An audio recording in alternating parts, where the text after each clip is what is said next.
Because you're jumping back into the gap. Hey coach, welcome to the Basketball Podcast. I'm your host, Chris Oliver. I appreciate you joining us for this week's podcast. Be sure to rate, review, and subscribe to the show, and visit basketballimmersion.com for more coaching resources and access to all the basketball podcasts. I hope you will give us a shout out on social media, on Twitter at @BBallImmersion, or on Instagram at @BasketballImmersion to help me continue to share the game. Enjoy the episode. Coach is excited to welcome Boston Celtics assistant coach Jay Larranaga with us to the podcast. Jay has been an assistant in Boston since 2012. He has head coaching experience with both the Erie BayHawks of the G League and the Irish national team, and international experience with Ukraine as well. Coach, welcome to the podcast. Hey, Chris. Thanks for having me on. I really enjoyed your Pro Coach Summit presentation on player growth and development in the information age. What a great topic. And it was just a wonderful presentation. So I encourage everyone to check it out on coachtube.com. And, we're going to shift a little bit from there and get into a little bit of talk about transition offense and defense. And Coach, maybe first off, tell me why these numbers matter. In 2020, first in the NBA in half-court offense, Dallas at a 1.02 points per possession, and 30th in the NBA in transition offense was the New York Knicks with a 1.03 points per possession. Yeah, I think we're all, with all the new information out there, we're all trying to figure out the way to use statistics to help more than anything communicate our message to our players, right? And I think those are pretty simple numbers that, hey, the absolute best half-court offense in the league last year was not as good as the least efficient transition offense. So the more we can run, the more we can attack when the defense isn't set, and then the more that we can get our defense set and be on the same page defensively, like those are the most important possessions in a lot of games. We're all lucky for this era of these stats that point that out, because the game's more fun when we play fast. And you're seeing that, right? The pace of play has gone up over, the last, what would we say, 5-6 years? Yeah, I think throughout the league, obviously Coach D'Antoni has had a huge impact on the spacing and the value of the three-point shot and the 7 seconds or less, which is, is that 15 years ago they wrote that? 10 to 15 years ago. So he was ahead of the curve.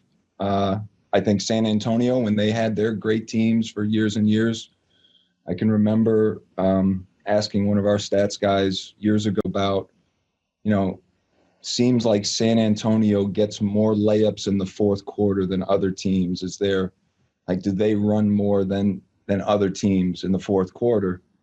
And I thought the answer was really interesting, that it wasn't that they ran more, it was that they ran the same as they did in the first three quarters, and the rest of the league slows down.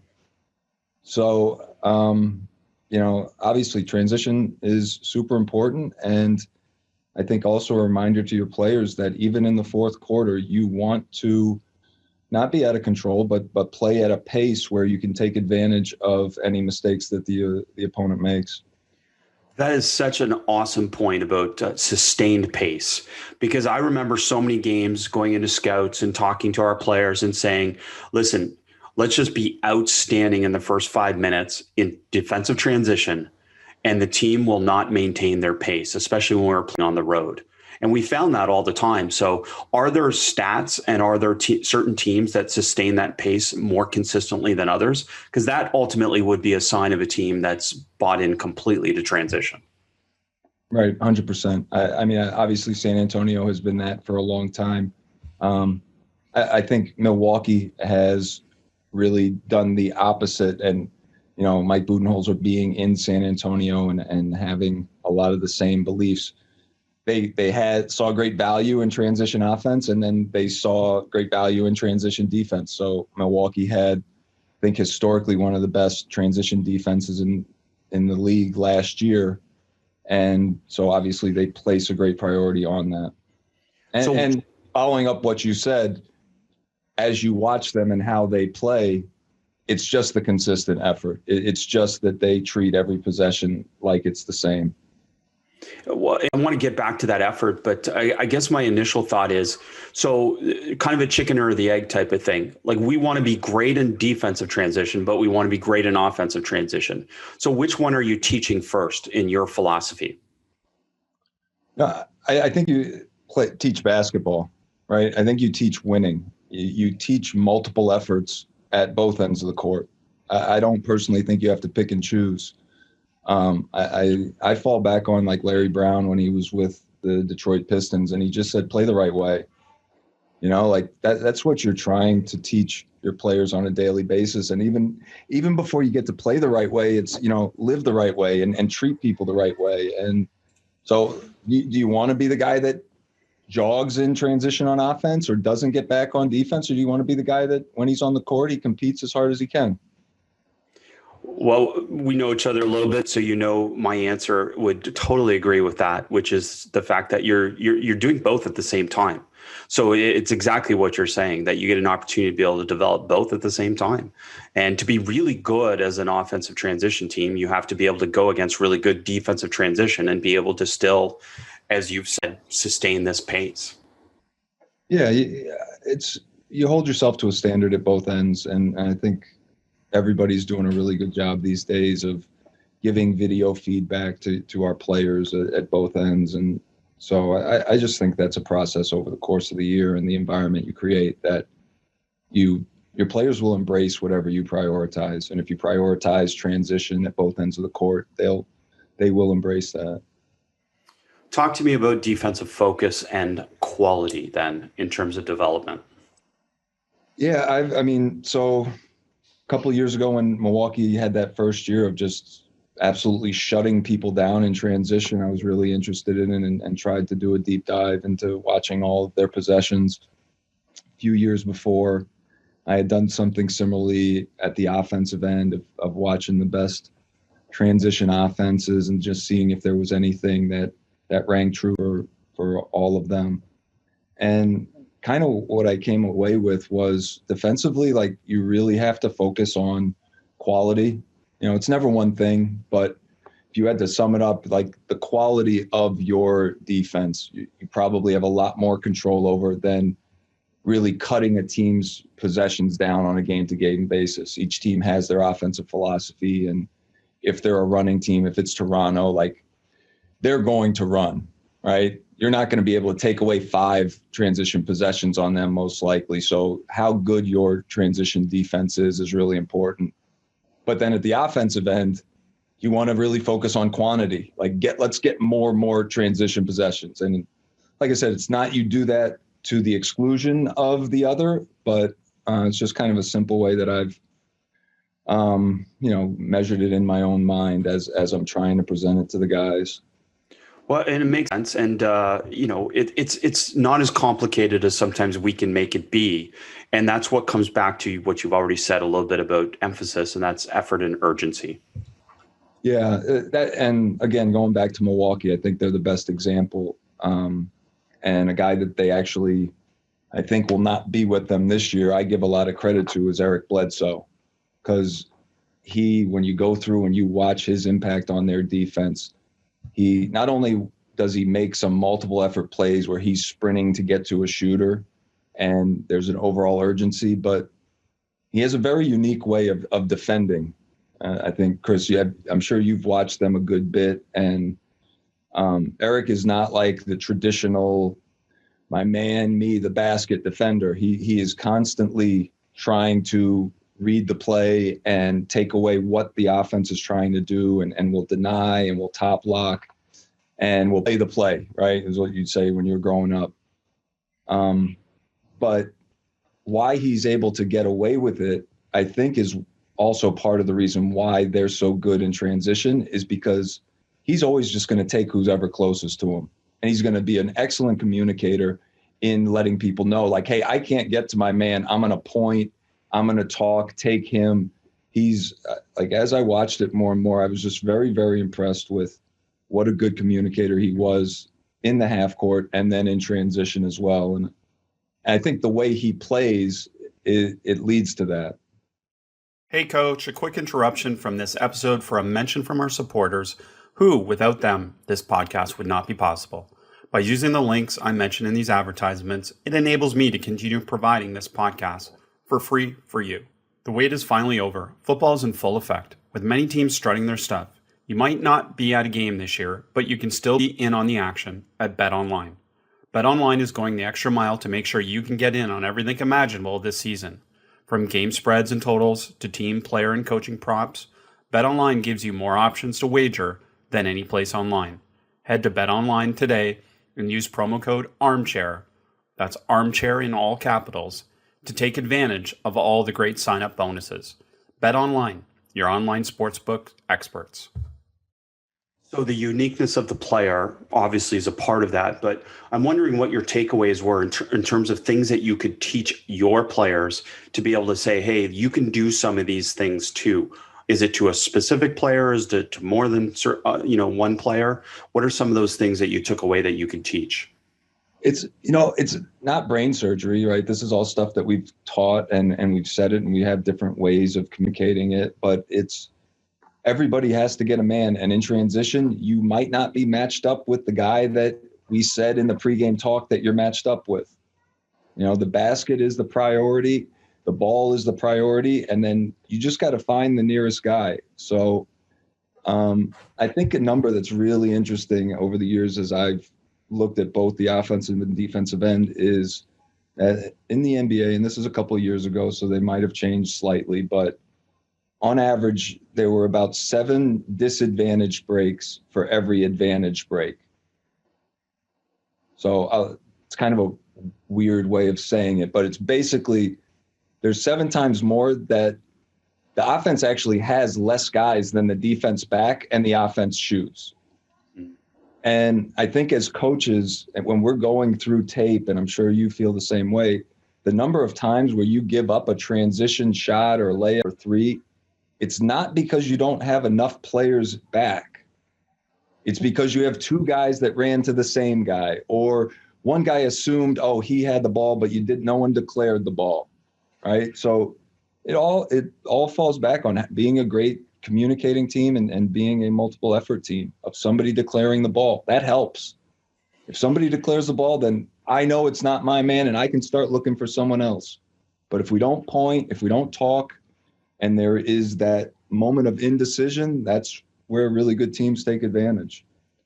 Well, I really like the way you presented that. You're right. It is a little bit different way of thinking about it, but it does make more sense in a way. Like, it's not a question of not having enough back. It's a question of communication, which focuses that back to that. And what are some communication cues that we can use as coaches, maybe that you found most useful?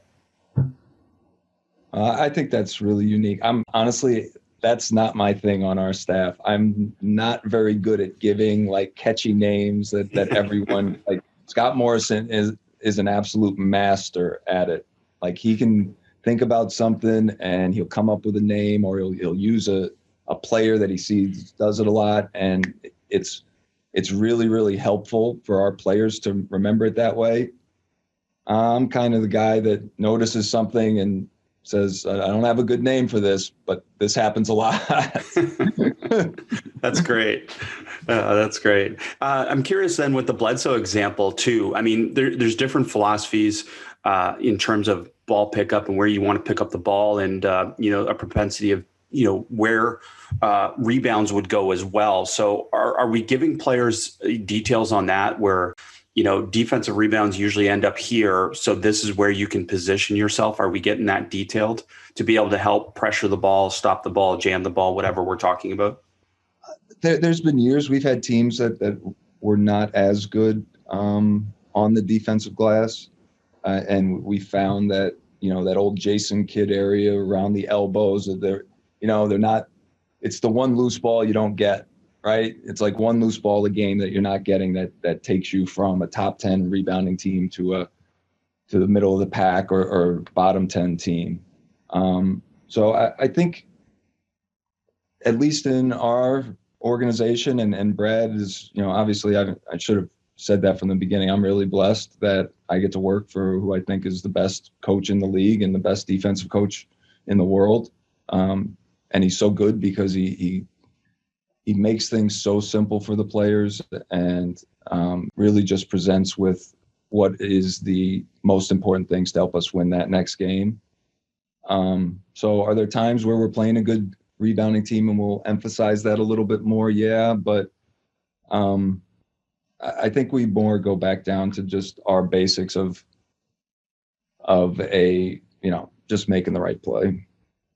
Yeah. Well, and again, come back to simplicity in that sense. And great coaches are able to make things simple for players. And that speaks to language. It speaks to obviously a real good philosophical background about how to approach things.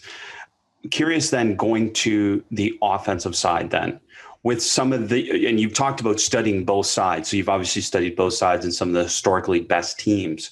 So what have been some of your takeaways about the offensive focus?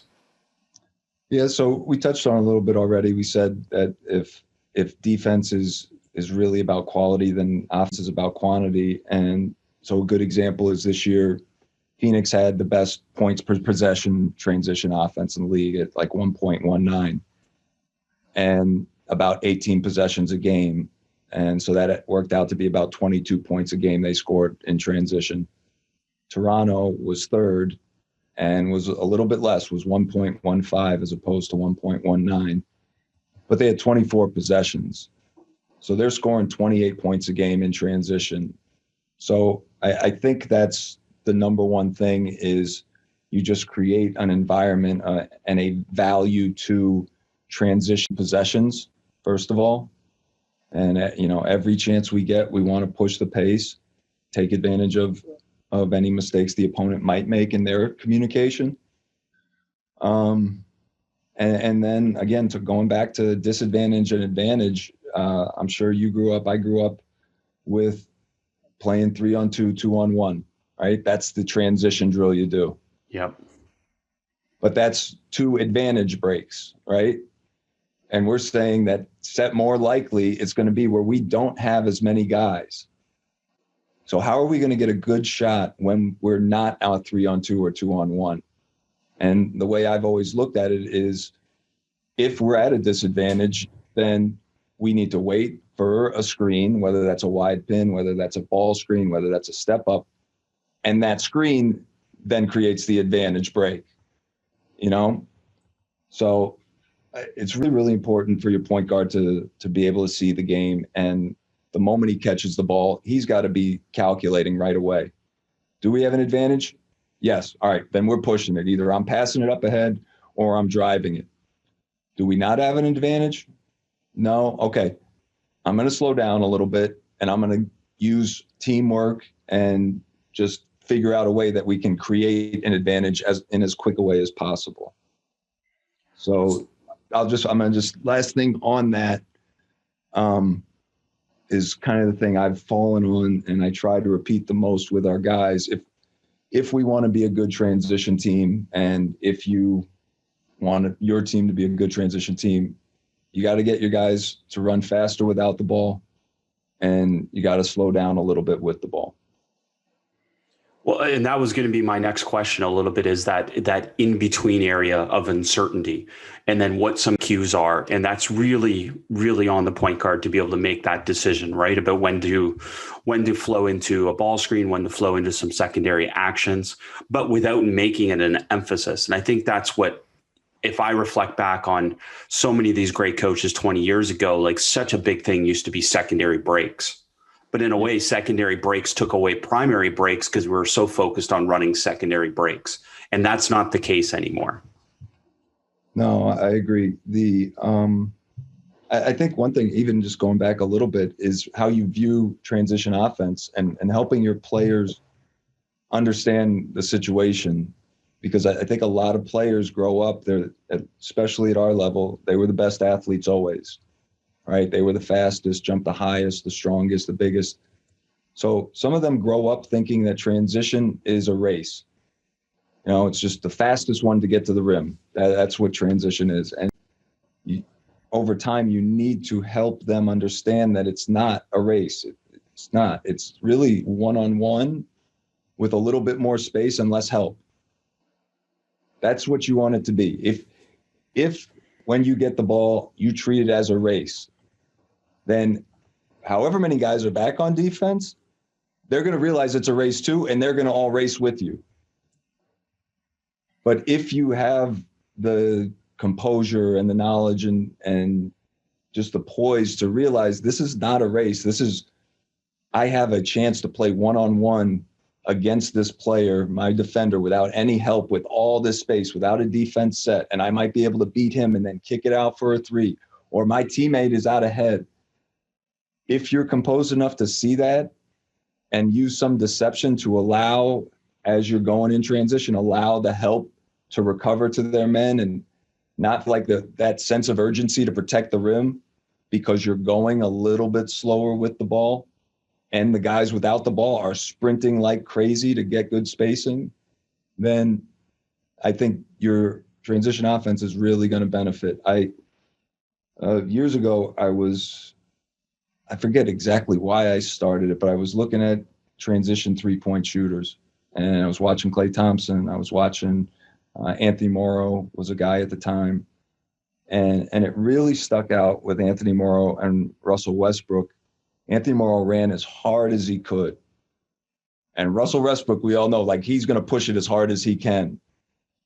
But by Russell attacking and taking maybe one more dribble, trying to get to the rim because that's what he loves to do, it allowed Morrow to get his feet set, allowed when he kicked out that he was all ready, and he made a super high percentage of those shots. So I think that's another part of the point guard's job is you want to deliver the ball for a shot, whether that's a layup or a three. It's not just throwing it ahead to throwing it ahead, right?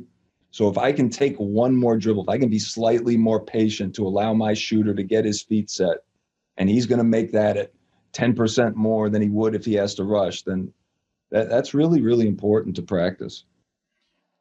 So many things just came up in my mind as you're talking. So I want to go through some of them and get your thoughts. So let's start with the one you ended with, which is this Russell Westbrook scenario. Is this as simple as telling a point guard to push it till you're stopped? Because I think, again, too often point guards push and they stop themselves to flow into, again, a ball screen or some other action.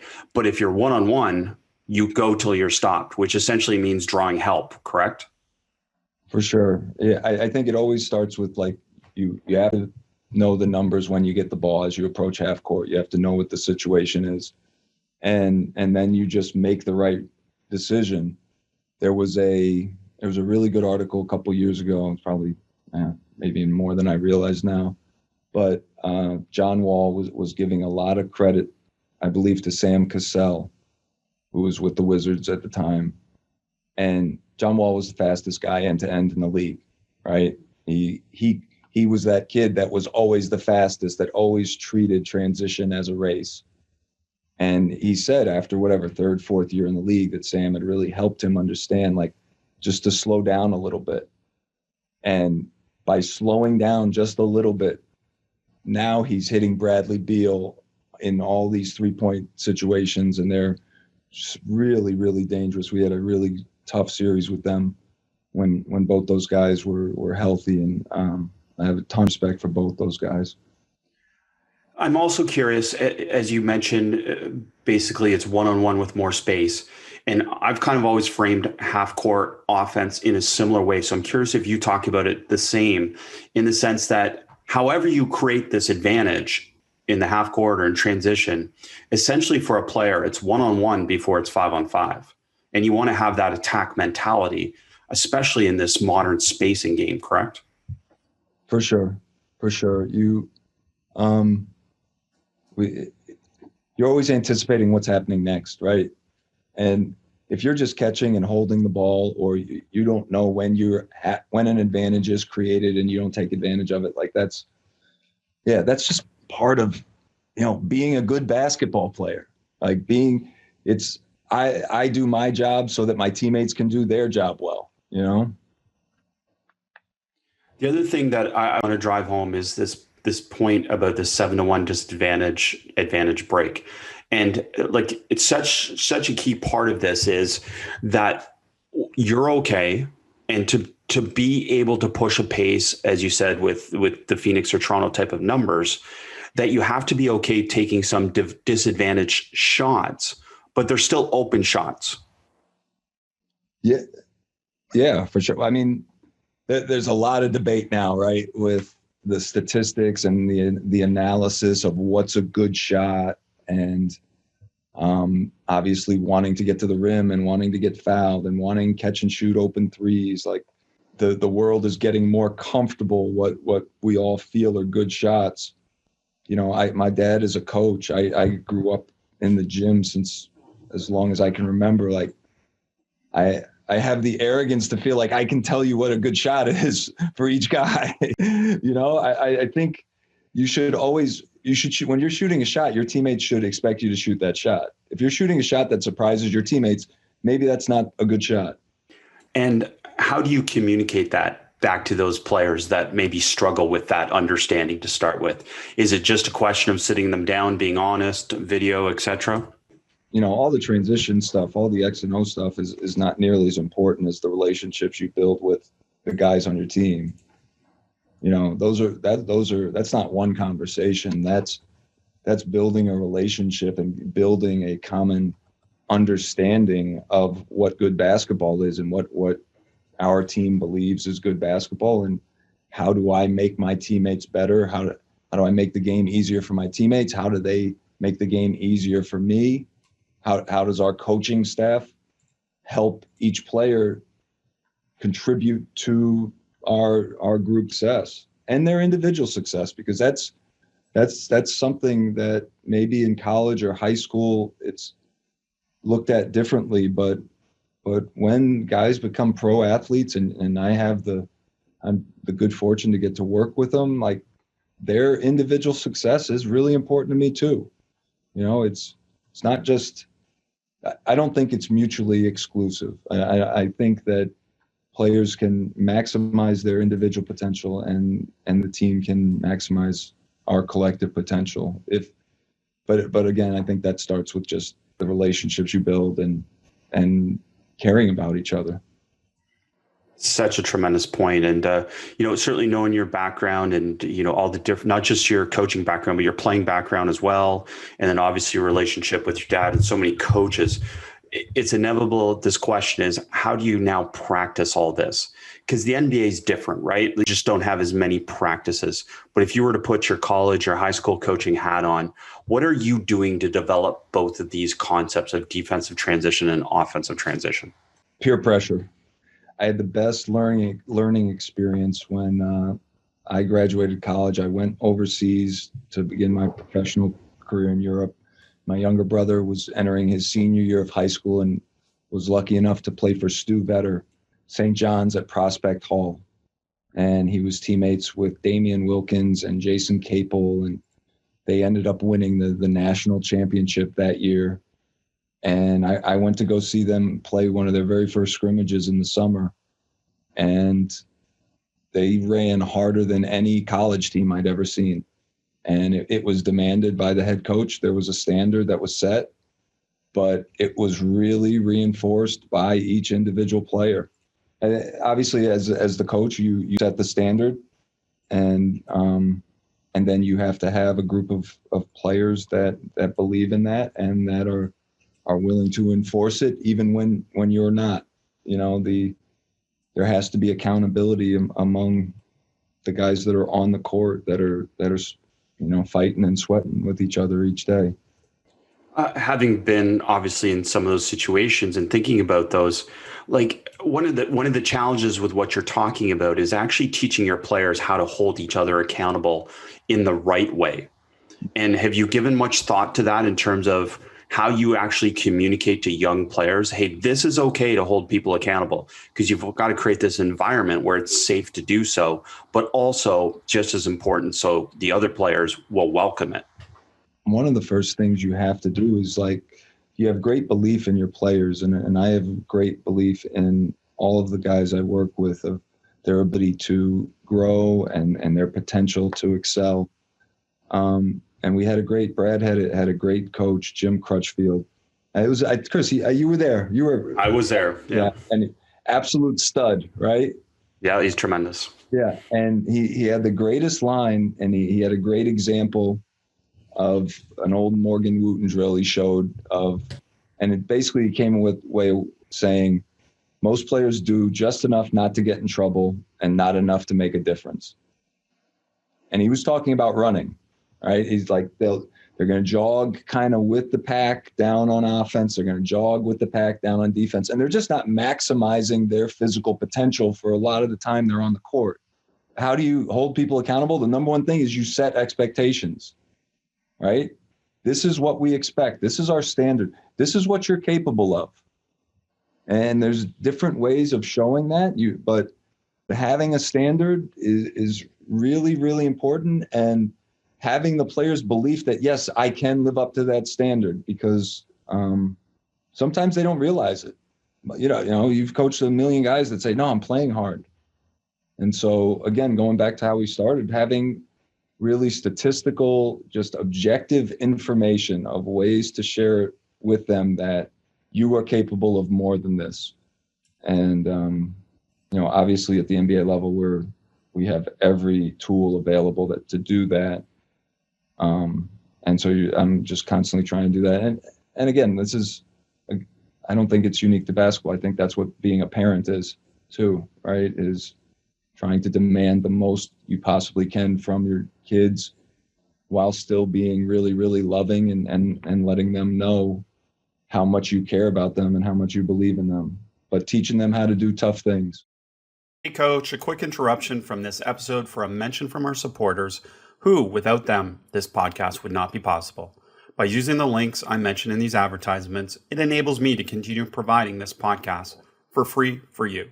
The wait is finally over. Football is in full effect, with many teams strutting their stuff. You might not be at a game this year, but you can still be in on the action at BetOnline. BetOnline is going the extra mile to make sure you can get in on everything imaginable this season. From game spreads and totals to team, player, and coaching props, BetOnline gives you more options to wager than any place online. Head to BetOnline today and use promo code ARMCHAIR, that's ARMCHAIR in all capitals, to take advantage of all the great sign-up bonuses. BetOnline, your online sportsbook experts. Listen up, fellows, because today we have a new Manscaped product alert. Manscaped just released the Weed Whacker Nose and Ear Hair Trimmer. Take a look in the mirror and I guarantee you'll see hair sticking out of those holes. It's time to keep your ear and nose hair looking as nice as your clean-shaven pubes. Manscaped is forever changing the grooming game with their Weed Whacker. The Nose and Ear Hair Trimmer provides proprietary skin-safe technology which helps prevent nicks, snags, and tugs in those delicate holes. The premium Manscaped Weed Whacker uses a 9,000 RPM motor-powered 360-degree rotary dual blade system. Its intelligently contoured design enhances the trimming experience, and it is waterproof, which makes for easy operation and cleaning. Look, fellas, 79% of partners polled admitted that long nose hair is a major turnoff. Get 20% off and free shipping with the code ARMCHAIR at manscaped.com. That's 20% off with free shipping at manscaped.com and use code ARMCHAIR.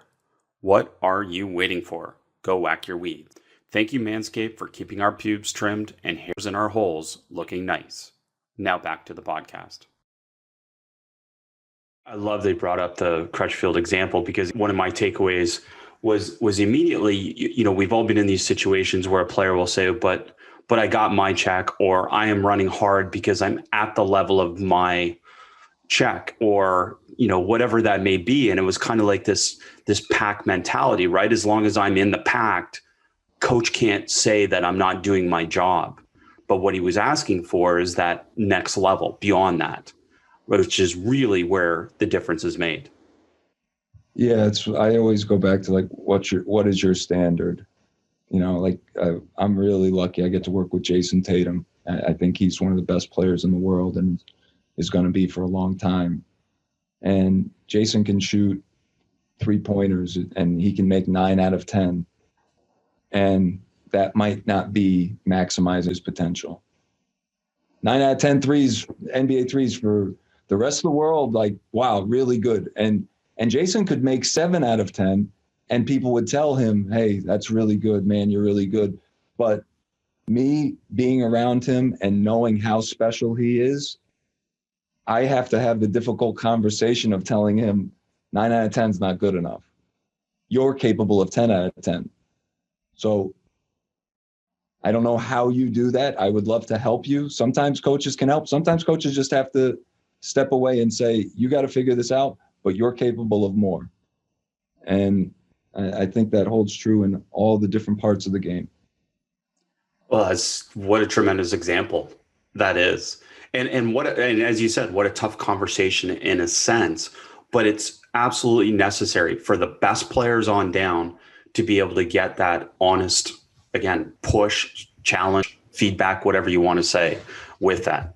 And is it a different conversation with a younger player than it is with someone who's more established, like obviously Jayson Tatum is at this point in his career? No, I think every relationship is different. Yeah. I think getting to know each player's personality and what works for them it is just takes time, you know. So all conversations are not the same. All ways of communicating with players are not the same because all of us are different people. We all communicate differently. We all interpret people communicating to us differently, you know. So some player might need more love and might need more positive encouragement. Someone else might really need to, and even ask you at times, hey, hold me accountable. You got to get on me. Like, don't let me get away with this. But those conversations don't happen until they really believe that you care about them, right? Like, it's not just a job. It's that, you know, you really, really want them to do well, not only for the team, but for them and for the person they are and for the family that they have. And again, I'll go back to my dad. I'm just lucky that I grew up in an environment where that's what basketball was. You know, the team was my family. The players were over at my house having dinner, and I was traveling on the road and going to practices and hanging out. So, I mean, I've been really, really lucky. I've just had basketball. It's been part of my life for my whole life. And now to be in Boston with the group of guys that we have now, again, really, really lucky. Absolutely. What a cool upbringing that would be. And I'm curious with. Well, hold on. Is it not all roses too? Because oh, no doubt. All those like coaches and coaches' sons out there. I was also in junior high and high school when there was speculation that my father was going to be fired from Bowling Green State University. And I had friends whose dads were sports writers writing that he should be fired, and a couple fights at school defending my dad's honor. So it's been, the positive far outweighs the negative, but it hasn't all been perfect either. Oh, no doubt. Challenges everywhere. And I'm curious then with talking about pace of play, transition offense, transition defense.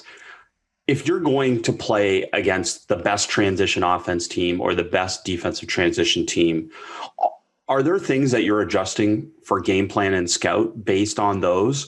Or does it still just all come back to the foundation that you've already laid?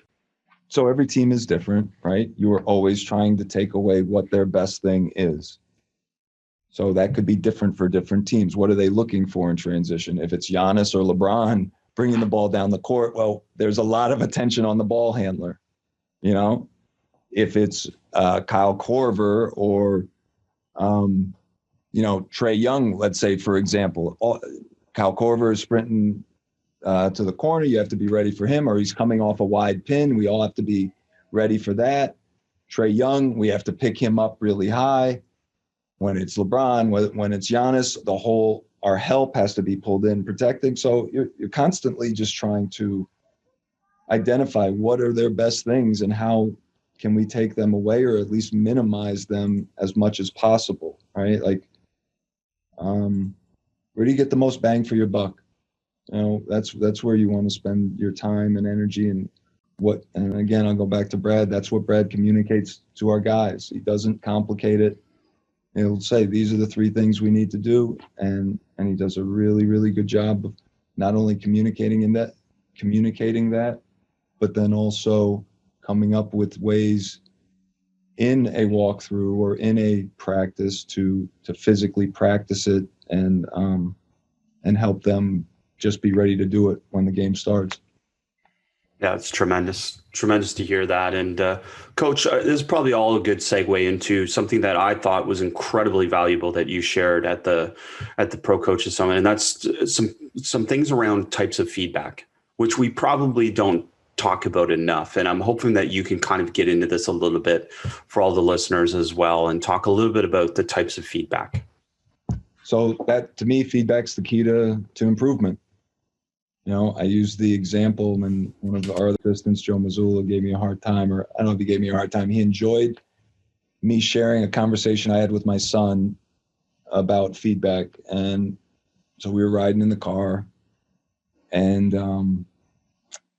I asked him, I said, James, do you think I'm a good singer? You know, we always have the radio on in the car, and we'll have the radio on at home. And he looked at me, he's like, no, you're terrible. Like, you're absolutely a terrible singer, but you sing all the time. And I said, yeah, that's right. Like, why? I said, I have 10,000 hours of singing in. They say that to be an expert at something, you need 10,000 hours. I guarantee I've sang in the car and in the shower 10,000 hours. I'm getting old. I'm 45. And he thought about it, and he's like, he's heard all my speeches I've given to him. He says, well, because you're not passionate about it? And I said, I honestly can say that that's not it, because I sing passionately. I really enjoy it. In my head, I think I sound good, even though you have told me over and over I don't. I can't tell the difference. And he thought some more, and he couldn't come up with anything. I said, basically, it's his feedback. I don't know what I sound like. It's what I just told you. Like, I need someone else to actually tell me, this is what you sound like, and it's really bad, but these are the things you can do to sound better. And I said, I'm basically like a guy in his backyard shooting hoops that has a terrible shot, and no one's corrected him, and he can't figure it out because we're so bad at knowing what we look like as humans. You know, every one of us thinks we have a picture perfect jump shot, and everyone's shot looks a little bit different. So that's my little spiel about how important feedback is. And then we talked a little bit about. So wait a minute. Are we to understand you're actually not a good singer? Depends who you ask. If you ask anyone in my family, they definitely say no. But do you want to sing now for us? I do have a growth mindset, and I'm not saying this is what I'll say. Up until this point in my life, I have not been a good singer, but I could become a good singer with the right feedback and coaching. Love it. I love it. I love it. I'm the same, Coach. We're all good there. So maybe let's get into some of the types of feedback. You want to talk about, visual feedback, auditory, tactile? Sure. Yeah. Like, so visual dominates just what we see, right? It dominates all the information that goes to our brain.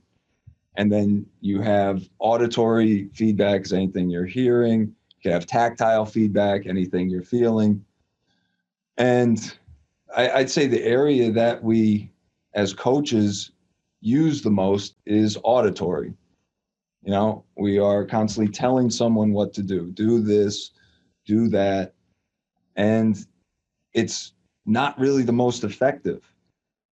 You know, visual feedback is, I think, so much more effective of, we've all had the experience of watching video with a player and finally being able to show them, this is what I'm talking about, and they can see it. And, the old adage, like, the tape don't lie, like, it's not lying, it's right there. And so I would push coaches, as much as we watch film for games and practice, I would encourage you to film your skill sessions as well.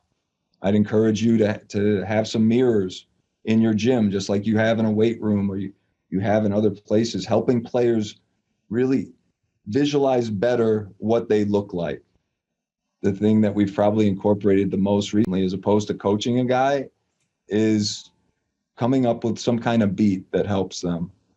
Basketball is a game of rhythm. Basketball is a game of confidence and feel. And so we've done a lot recently of what's the rhythm of that? Like, what's the rhythm of that shot? Like, if you're shooting a free throw, you're down for a second and then you release it. how much time is it in between that? Are you holding on to the ball too slow, too long? Are you getting it off too quickly? How much pace are you putting on each dribble when you're shooting a free throw? And then similarly with dribbling, I think on the talk you're talking about, I had broken down Tim Hardaway's killer crossover to a metronome to help. It was actually for my son to help him better understand the speed of the dribble. He kept emphasizing the between the legs and going softer on the crossover. And over, I keep telling him, no, you're going hard between the legs, but you got to go even harder to the crossover, hard to harder. And I kept giving him that auditory feedback, and he hated it. I could literally see him physically cringe when I would say hard to harder. And so one day I just said, listen, I'm going to stop saying that. This is what the ball should sound like when you make this move. And it was just bop, bop, bop, bop, bop, bop, or whatever it was. Again, I'm not the most musically inclined, but it was really helpful. It made the feedback I was giving him became much more objective and less personal for him. And I think that's we go back to talking about relationships and talking about the players you're dealing with and knowing their personalities. Like, we're all sensitive to criticism. We're all sensitive to feedback. In Tim Grover's book, Relentless, he has a great line where he says that the only difference between feedback and criticism is how the person takes it. 100%. Yeah. I love the auditory part especially. And I think that's a part that a lot of coaches haven't spent enough time on, in terms of the rhythm of the game and being able to convey that to players. And as you said, I was fortunate. I got to study with a coach named Massimo Antonelli, who did a lot of stuff to music. So his whole shtick was music basket. And he was literally a DJ that he could change the rhythm and the RPMs of a song to be able to get a player to work harder or slower. And what that influence brought back to me, not being a DJ, was I could do it clapping or do it like a boxer, which is what you just represented there, where you kind of go pa-pow, pa-pa-pa-pow, and you kind of use this different thing to be able to help convey a movement. And the reason I wanted to bring this up is this all comes back to transition too, to be able to explain to players a little bit more about the rhythm and the speed and the pace of different things that you do. For sure. I'd say the last thing I would touch on, as I recall the conversation we had about feedback, is the last one of tactile feedback, and what I learned from Evan Turner, who's one of the great ball handlers I've been around. And he told me that he grew up just going in his basement where it was pitch dark and would just dribble in the dark.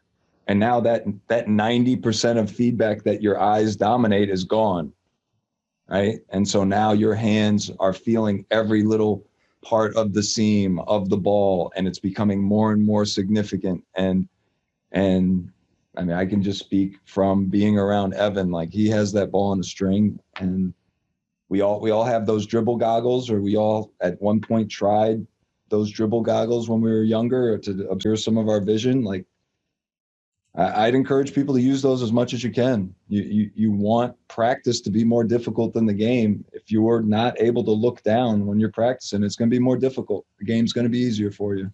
And did you ask him, because my curiosity around players like that is to ask them certain questions, and I'm assuming you did. Did you ask him what were some of the keys to him developing that tactile feel? I was so intrigued by the just, closing your eyes or being in just a dark room, and it made a lot of sense to me. And we had a lot of conversations about player development.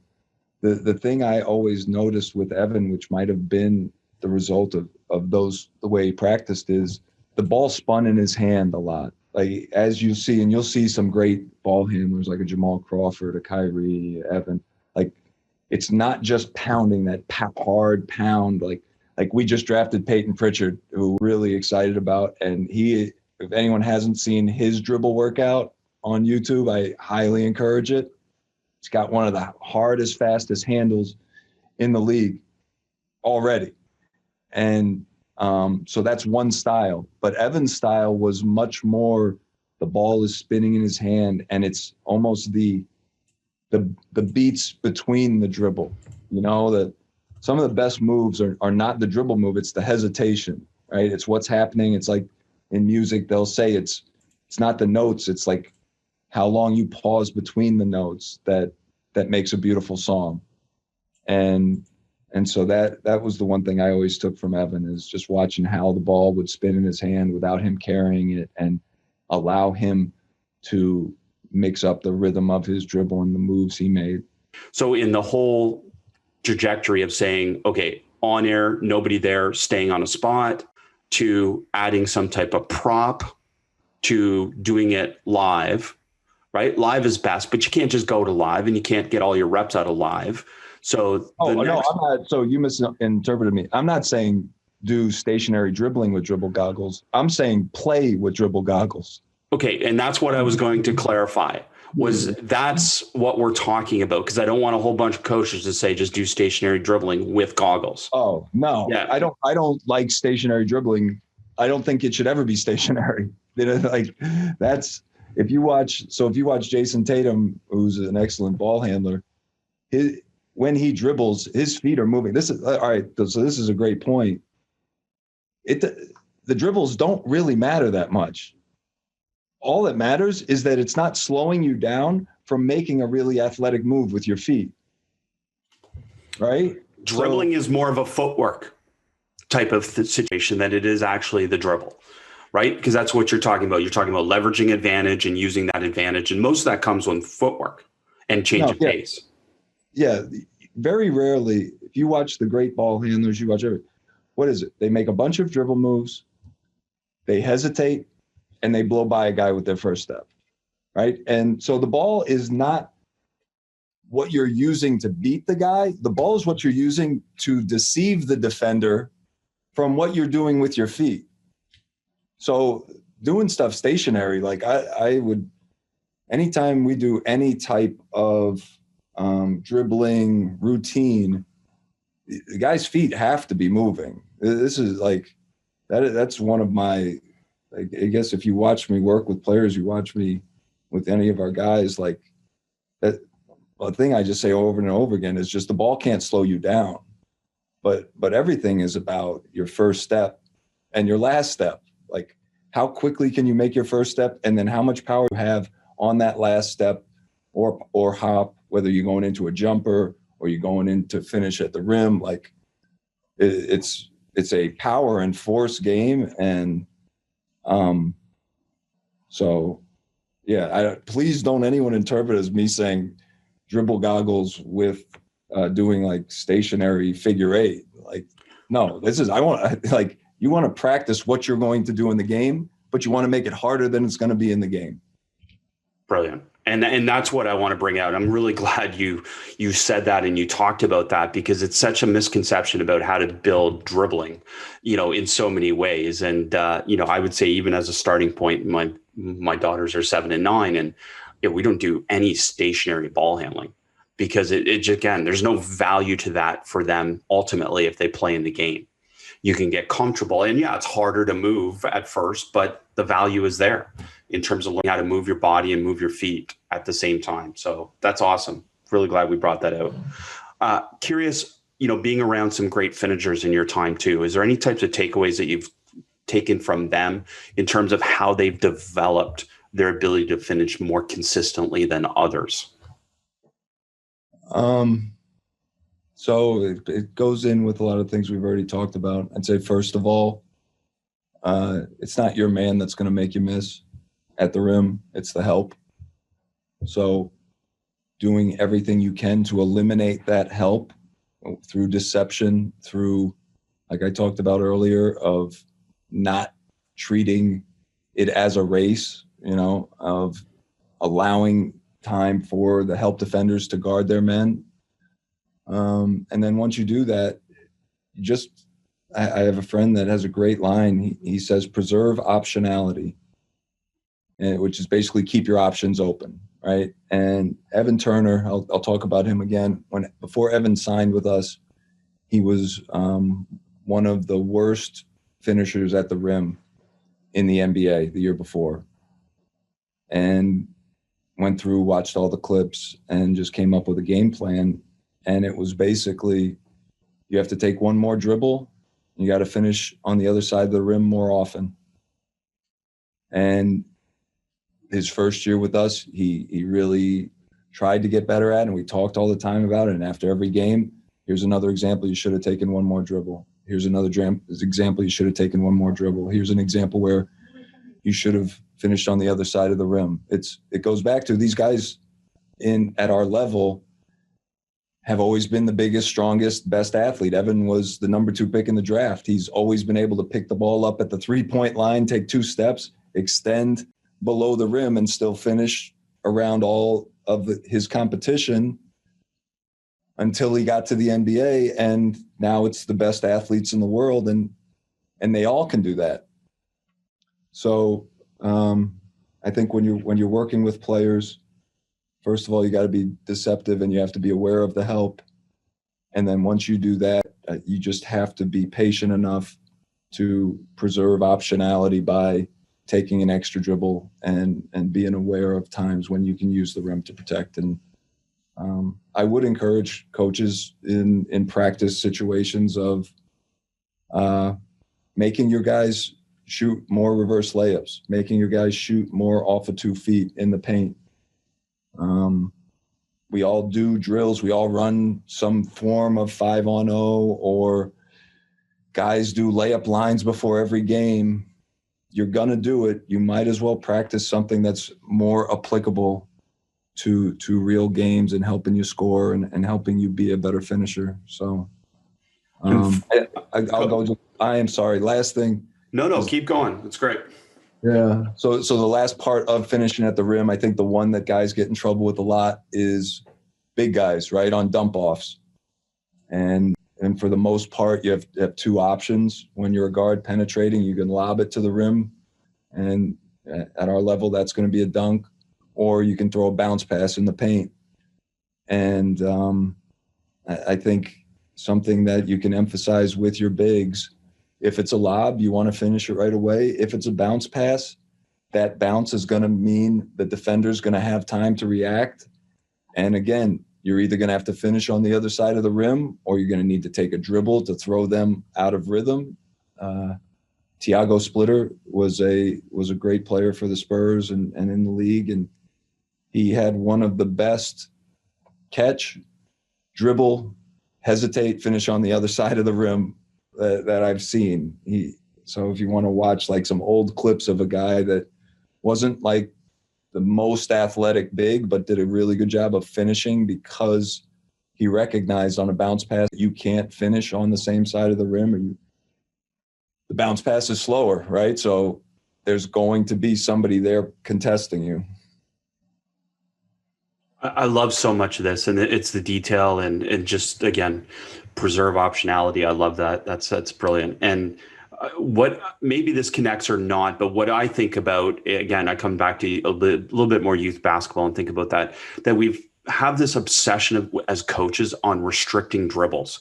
And I fully acknowledge you can dribble too much. Like, I'm not talking about dribbling on a spot. I'm talking about the problem when we restrict dribbles is when a player drives, if we tell them they're only allowed 2 dribbles when we play one-on-one or different things like that, it limits their solutions. And unintentionally, in my opinion, leads to situations where players don't realize one more dribble would actually create more of an advantage. So it's just a curious thought based on what you're saying about the Evan Turner story, because I'm really big on that. I'm not big on restricting dribbles as they're driving. No, I totally agree. I think what you don't want is wasted dribbles, useless dribbles, right? We don't want the guy that, going back to what we mentioned earlier, we don't want the guy that wasn't anticipating what he was going to do with the ball. And then he gets the ball, and now I'm going to dribble while I think about what I'm going to do. And I'm going to dribble in the same spot while I'm trying to think about what am I going to do. Like, we want players that are anticipating and reacting to the advantages we create. And so as long as you are creating, like my dad always say, like, the goal of offense is to create penetration, right?